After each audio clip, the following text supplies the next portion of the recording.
Well, anytime that you have a loss like that, you want to make sure that you regroup, you try to get better.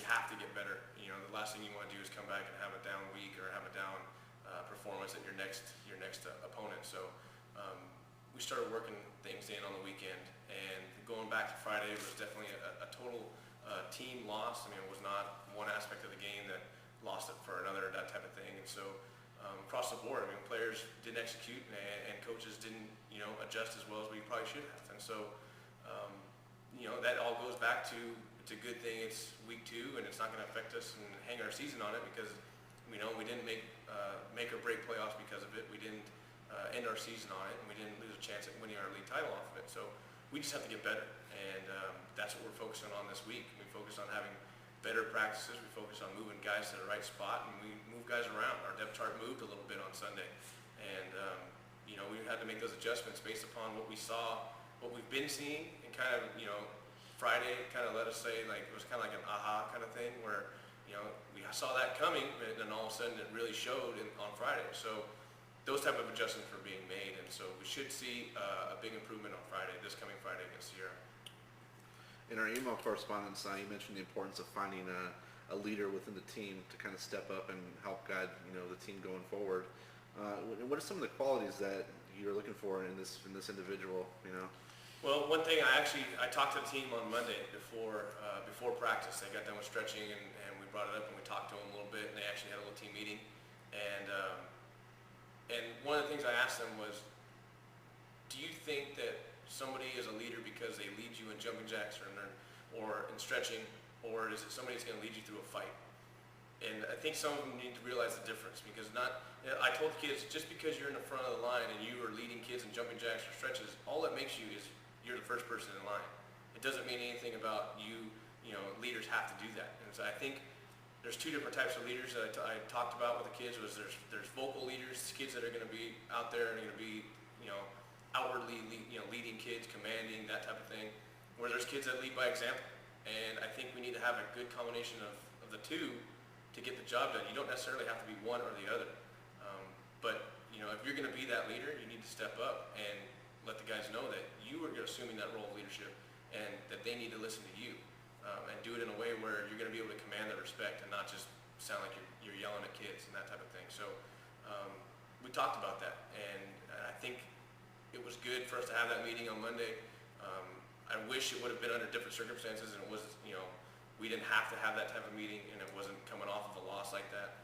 But I think it's going to help us out. I think it's helped us out already in the last couple of days. You also mentioned some similarities between your team and this week's opponent, Sierra. Both are young, both are quick. What's going to make the difference, in this matchup? I think alignment and assignment. I mean, it goes back to knowing where you're supposed to be, knowing what you're supposed to be doing is going to be the biggest thing. The team that's going to come out and execute, to the best of their abilities and get the job done, that's the team that's going to win. Because across the board, I still think that we are pretty much the most talented team in terms of being athletes. We got to make sure, the kids are learning that, it's different to be an athlete and different to be a football player.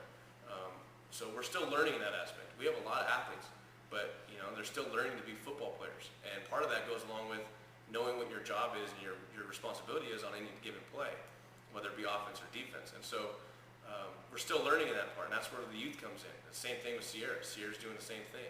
They have a lot of guys, or they're trying to keep guys going one way, one side of the ball or the other. And so, they're trying to use that youth and spread it around. So you have a lot of guys coming from the JV level that are junior starters and that type of thing. We have a majority of our guys are coming from, first-year varsity type of guys. And they're still learning. They're learning our system. They're learning how we practice, how we expect practice to go. And they're learning how to be a varsity football player, not just how to be an athlete on the field. Because there's a difference. And I think there's a big difference. You look at how the game went last Friday. We, by far, and I think everybody in attendance, so we were the most athletic team on the field. Didn't necessarily mean we were going to win that game because of it, and that showed. And we have to actually work for what we're trying to win.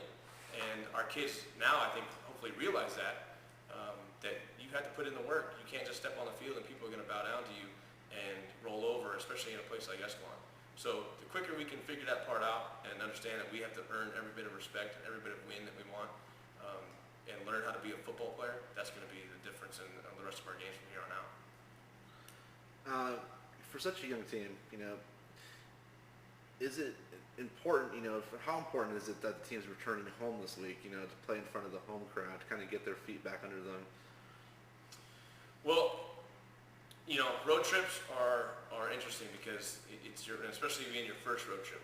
Last Friday being the first time we go away. You always have to worry about, you got bus rides, you've got, making sure everybody has their stuff packed and ready to go. Because every game, every time you go on a road trip, it's guaranteed somebody's going to forget something. And we had guys forget something last Friday.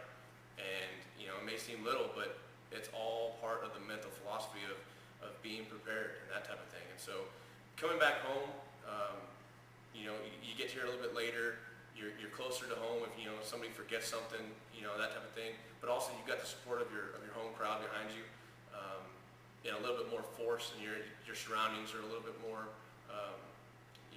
recognizable, that type of thing. So all adds up. We want to be able to come back. It's nice to come back home. We have a 2-game stretch here coming back at home, so that's going to be big for us. We start putting some momentum together, stringing some good football together and get some momentum. We can roll right into the league with a good set of momentum and get this thing going. So it's very good for us to come home after after a loss and expecting bigger things.